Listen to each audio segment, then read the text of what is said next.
The City of Lufkin is introducing a new tool that will help you manage water usage and ultimately lower your monthly bill. It's called AquaHawk, a free service that allows you to specify an amount of water in gallons or an estimated bill amount that you don't want to exceed. If your water consumption has or is projected to go over the threshold value, AquaHawk will send you a notification. View your water consumption, set a monthly water budget, receive timely leak alerts, and control your expenses with the City of Lufkin and AquaHawk. Hey Lufkin! It's the most spooktacular time of the year, and we are excited that Downtown Trick or Treat will happen Friday, October 30th from 3 to 5 p.m. in downtown Lufkin. Now, I know the 30th is not Halloween Day, but that means 2 days of free candy. How great is that? So, get your costumes ready a day early, come to Trick or Treat in downtown Lufkin, and I'll see you before you see me because I have the best costume ever.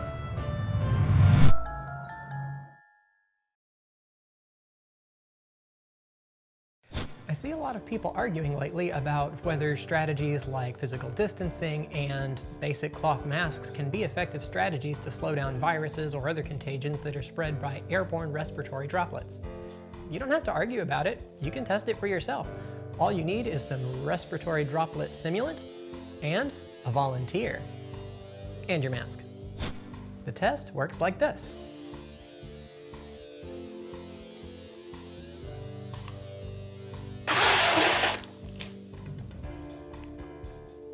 Okay, that's a little nasty, but you can see, even at that distance, if you're really trying, you can indeed spray droplets that far. Believe it or not, I actually got some of that on his glasses. But now let's try it with a basic cloth mask.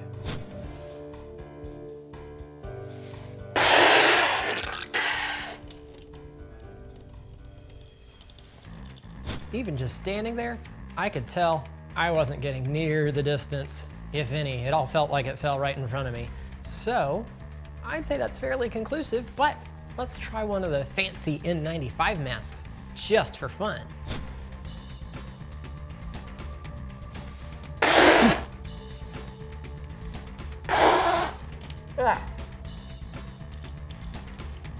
All right, that was pretty nasty. Let's try one more though.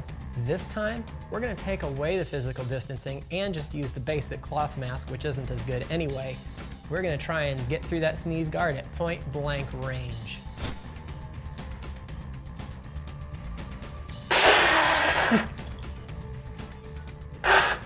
Even right in his face, nothing got through.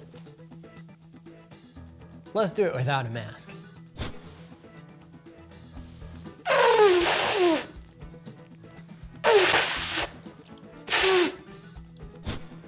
Many viruses can spread before you even start showing symptoms, so you don't even know you're sick yet, and that's when you're really the most dangerous because you don't know to be careful.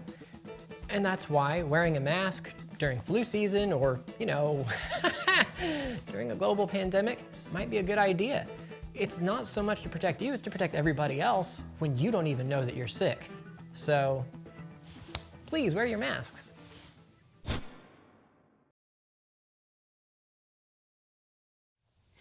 Hello everyone, and welcome to Kurth Memorial Library's Story Time. I'm Miss Beth, and today we have a special Halloween story for you. It's Ichabod Crane.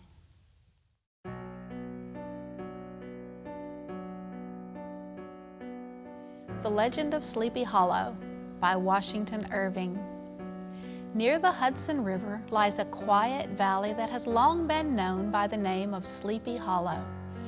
The place holds a spell over the minds of the good people there.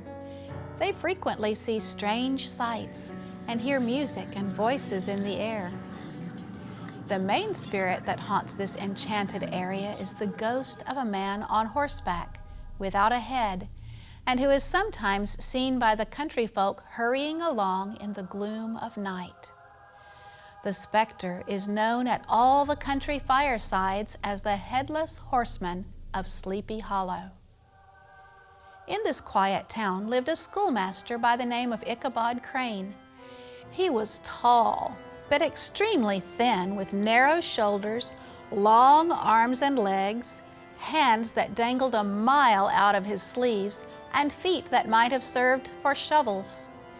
His head was small and flat at the top, with huge ears, large green eyes, and a long nose. He looked like some scarecrow escaped from a cornfield.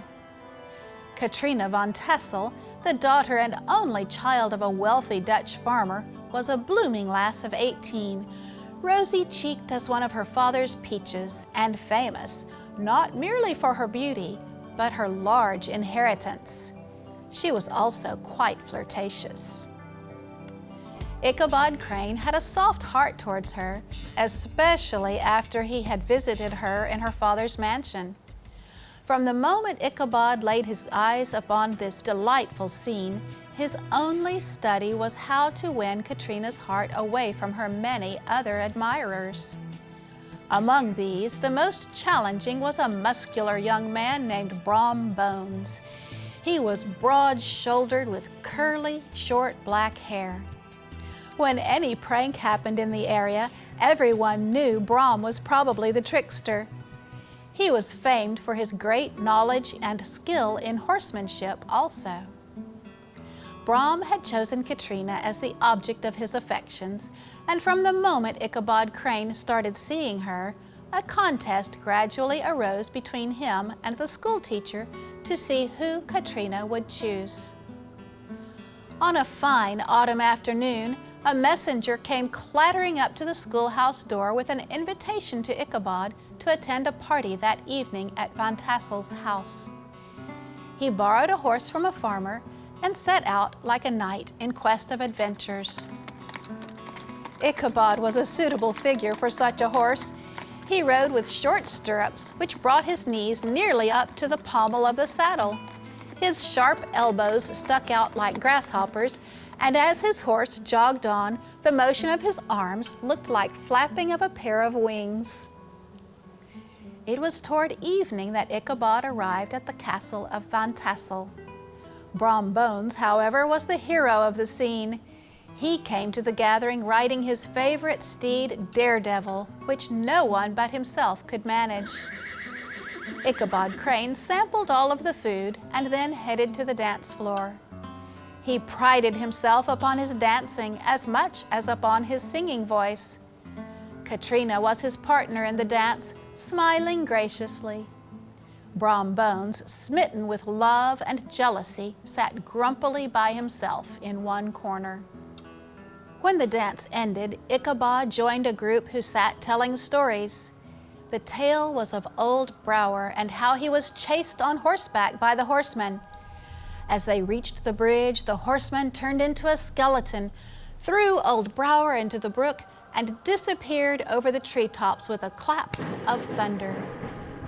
After the storytelling, the party gradually broke up. Ichabod had lingered behind, and it was the very witching time of night that Ichabod set out for home. All the stories of ghosts and goblins that he had heard in the afternoon now came crowding into his memory. The night grew darker and darker. The stars seemed to sink deeper into the sky. As he was approaching the scene of the ghost stories, in the center of the road stood an enormous tree.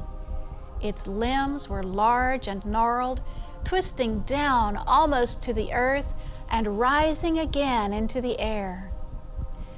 As he approached the tree, he heard a groan. At the stream, his heart began to thump. He summoned up all his determination and urged his horse, Gunpowder, to dash briskly across the bridge.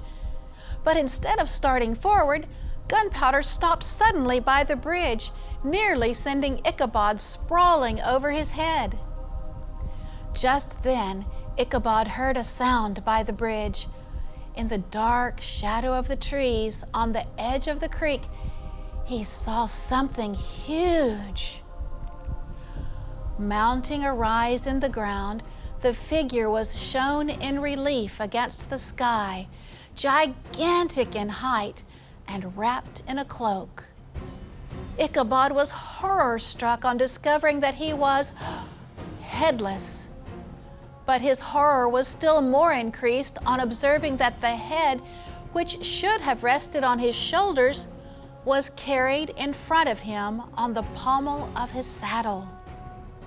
His terror rose to desperation, and he urged Gunpowder into a run.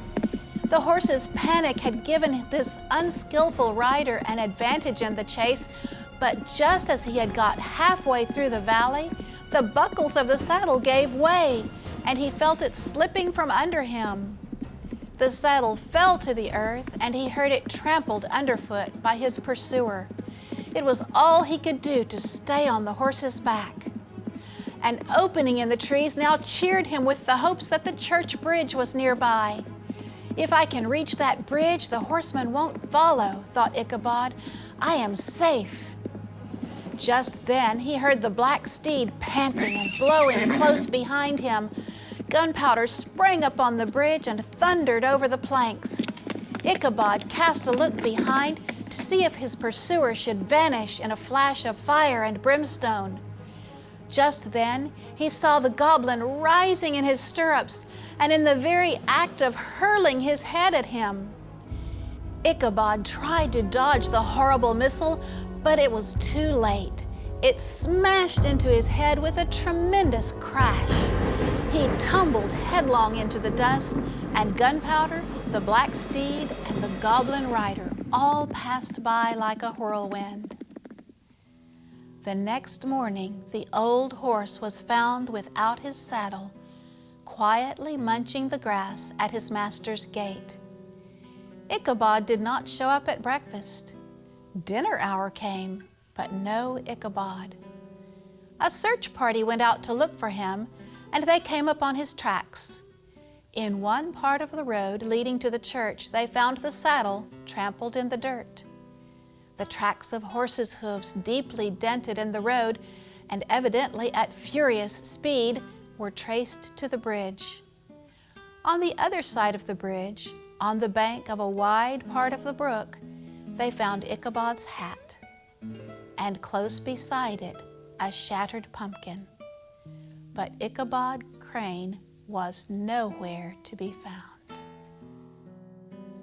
I hope you enjoyed the story, and happy Halloween from Kurth Memorial Library. We'll see you next time.